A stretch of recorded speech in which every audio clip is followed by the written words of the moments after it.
हजरात, अभी मैंने कल ही एक रिपोर्ट में बताया था और सवाल किया था और आपके जहन में ये बात डाली थी कि अमेरिका क्यों कुछ अरब देशों को, खासकर सऊदी अरब को अब खुल्लम खुल्ला हथियार दे रहा है, डिफेंस दे रहा है। कुछ तो सऊदी अरब इसके लिए कर रहा होगा। सऊदी की सरकार कुछ न कुछ तो अमेरिका के साथ अंदर ही अंदर खिचड़ी पका रही है। मैंने कल ये भी बताया था कि सऊदी अरब के army chief, general staff, commander level के लोगों ने अमेरिका के हाई कमांड से मुलाकात की है। अभी 12 घंटे पहले मैंने चिंता व्यक्त की थी और जो मैंने सोचा था, जो हम लोग बात कर रहे थे, वही सच हुआ। आपको पता है सऊदी अरब की मिलिट्री ने यमन के हूथियों के ठिकाने पर हमले किए हैं। यह है वजह। अमेरिका सऊदी अरब को हथियार इसलिए दे रहा है कि सऊदी अरब हमारी बात माने। एक भाई को एक भाई से लड़वाना कोई इन आले यहूद से सीखे, इन अमेरिका और इजराइल के हरामीपने से सीखे कि किस तरह से ये खुद सामने आते रही हैं, क्योंकि इनको पता होता है कि इनकी रेड़ लग जाएगी, लंका लग जाएगी। ये सामने से खुद नहीं आते, ये आपस में ही लड़वा देते हैं। अब बड़ी खबर यह है कि सऊदी अरब की मिलिट्री ने यमन के जो हूतीस के ठिकाने हैं उस पर हमले किए हैं। साथ ही यमन के ऊपर इजराइल लिस्ट बना रहा है उन इलाकों की जहां पर हूथीज एक्टिव हैं और कहा जा रहा है कि यमन के ऊपर बड़े हमले इजराइल करने वाला है। तवज्जो यहां आपकी चाहिए मुझे कि ये देखिए कि एक पाले में ही अमेरिका इजराइल के साथ सऊदी अरब भी है। सऊदी अरब भी यमन के हूथियों को अब मारने की कोशिश कर रहा है, क्योंकि सऊदी अरब की सरकार के जो आका हैं अमेरिका और इजराइल, वो ये चाहते हैं कि सऊदी अरब हमला करे।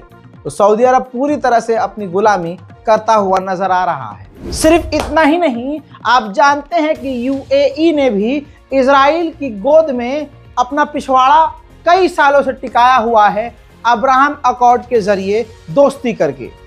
ऐसे में यूएई का एक संगठन है, मिलिट्री ऑर्गेनाइजेशन है, वो और सऊदी अरब की सेना दोनों मिलकर यमन के हूथियों के ऊपर अब बमबारी कर रही है, गोलाबारी कर रही है। यकीन नहीं आ रहा है ना? मैं सबूत भी दूंगा।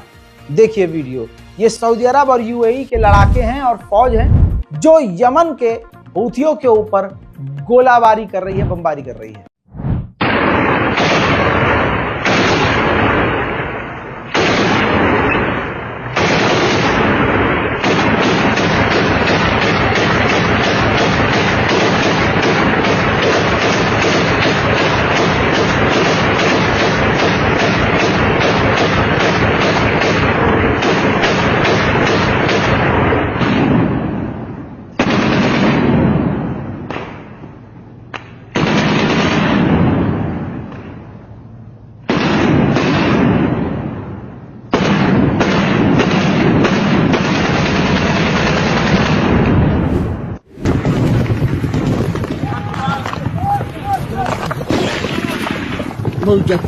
Hoca. Konuşacak. Hayır, hoca.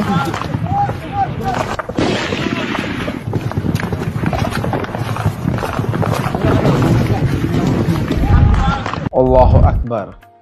ये सच्चाई है। हम मुसलमान दुश्मन के आगे कमजोर तभी पड़ते हैं जब हम में से ही कोई गद्दारी करता है, और यही इतिहास है। उठाकर देख लीजिए। अब यमन फिर भी इन तमाम खतरनाक हमलों के बावजूद और दुश्मन की ताकतें सब एक हो गई, इसके बावजूद टूटा नहीं है, बल्कि यमन ने धमकी दी है अमेरिका को, इजराइल को और सऊदी अरब को कि अगर यमन के ऊपर एग्रेशन दिखाया तो अच्छा नहीं होगा, और ये सोचना बंद कर दो कि हम इजराइल पर हमले नहीं करेंगे, हम इजराइल पर हमले जारी रखेंगे। आपको याद होगा अभी चंद रोज पहले एक बड़ा अपडेट दिया था मैंने, और आपको पता भी चला था कि अमेरिका ने गलती से अपना F-18 फाइटर जेट मार गिराया है। क्योंकि उसी वक्त यमन के हूतीस ने बहुत ज़्यादा हमले अमेरिका के बेस पर किए थे और अमेरिका का जो डिफेंस सिस्टम है वो कंफ्यूज हो गया था कि भाई ये जो रॉकेट और मिसाइलें आ रही हैं किसकी हैं, ये फाइटर जेट किसके हैं। और उसने गलती से ही अपना ही F-18 जिसने समुद्र के अंदर से ही लाल सागर से उड़ान भरी थी यमन पर हमला करने के लिए, उसी को अमेरिका के ही एयर डिफेंस सिस्टम ने मार गिराया। वहां पर बहुत सारे लोगों ने कमेंट किया, रजा भाई आप तो झूठ बोलते हैं, आपको पता ही नहीं है। वो बेचारे पता नहीं किस नए नए यूट्यूबर की बात सुन के हमारी वीडियो में कमेंट कर रहे थे, रजा भाई उसे यमन के लड़ाकों ने मार गिराया है। देखियो, मानता हूं कि आप उसको सपोर्ट कर रहे हैं, यमन को सपोर्ट कर रहे हैं। आप भक्ति कीजिए, अंधभक्ति मत कीजिए। आप किसी के फैन बनिए, किसी के जीत के लिए दुआ कीजिए, लेकिन आंख बंद करके अंधे मत बनिए। एक्चुअल जानकारी होनी चाहिए, जितना हुआ है उतना ही मानना चाहिए, न बढ़ा चढ़ाकर न जबरदस्ती घटाकर। अब देखिए, रिपोर्ट एक और सामने आई है, वो भी सबूत में दे चुका था कि अमेरिका ने ही मार गिराया है, हूथियों ने, और यमन ने खुद जानकारी दी कि अमेरिका ने बौखलाहट में अपना ही F-18 मार गिराया।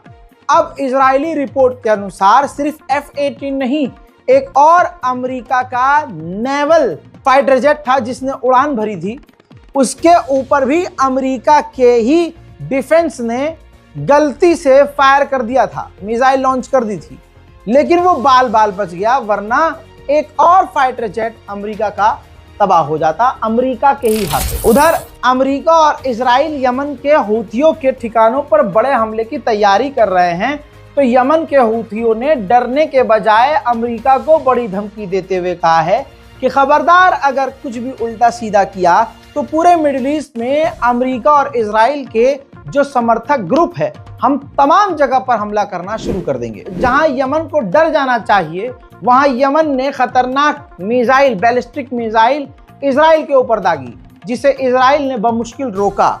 और इससे साफ जाहिर हो गया कि यमन अमेरिका और इजराइल से डर नहीं रहा है।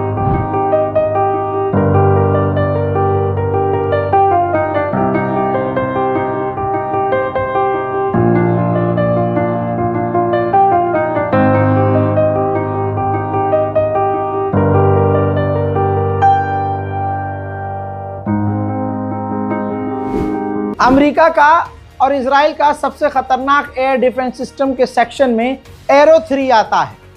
एरो 3 तब इस्तेमाल किया जाता है जब अमेरिका इजराइल की एकदम लगी पड़ी होती है कि भाई अब इस मिसाइल को तो हम नहीं रोक सकते। इजराइल के ऊपर यमन की जब मिसाइल आ रही थी तो कोई और डिफेंस सिस्टम काम नहीं कर रहा था, तो एरो 3 का इस्तेमाल किया गया और एरो 3 के जरिए ये मिसाइल, जब भी मैंने कुछ सेकेंड पहले दिखाई है यमन की, उसे रोका।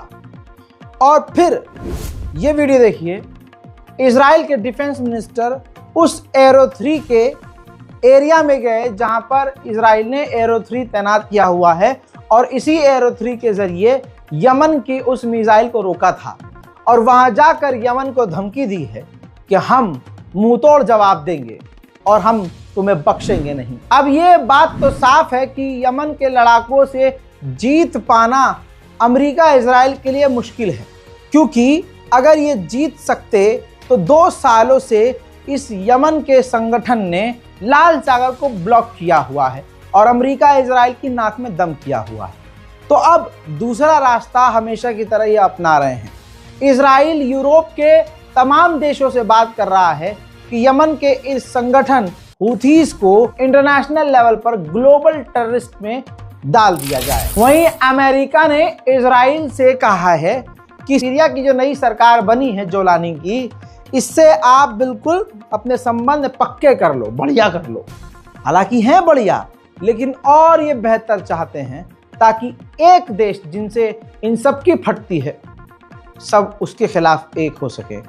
वो कौन सा देश है जिससे अमेरिका, जर्मनी, फ्रांस, ब्रिटेन उसकी ताकत से डरते हैं? हालांकि पूरी दुनिया की सबसे ज़्यादा पाबंदी उसी एक देश पर अमेरिका ने लगाई है, लेकिन उसके बावजूद आज सीरिया में भी अपने पैर जमाने के बाद भी अमेरिका इजराइल को इतना हौसला नहीं है कि सीधा उस पर हमला कर सकें। कौन सा वो देश है नीचे कमेंट जरूर कीजिएगा दोस्तों, पता तो चले कि आपको खबरें कितनी समझ में आ रही हैं। इजराइल की एक इंटेलिजेंस ऑफिसर है, मिनिस्टर हैं, उन्होंने देखिए मीडिया में खुलेआम इजराइल के न्यूज़ चैनल 14 पर कह दिया है कि हमारा प्लान ये है कि ईरान पर हमला किया जाए और वहाँ की सरकार को पलट दिया जाए। वहाँ का जो राजा था रजा पहलवी, उसको हम सपोर्ट करते हैं और वो वहाँ का सही बादशाह होगा, सही किंग होगा, यानी वहाँ का वो बादशाह सही होगा जो दोस्तों ईरान में जो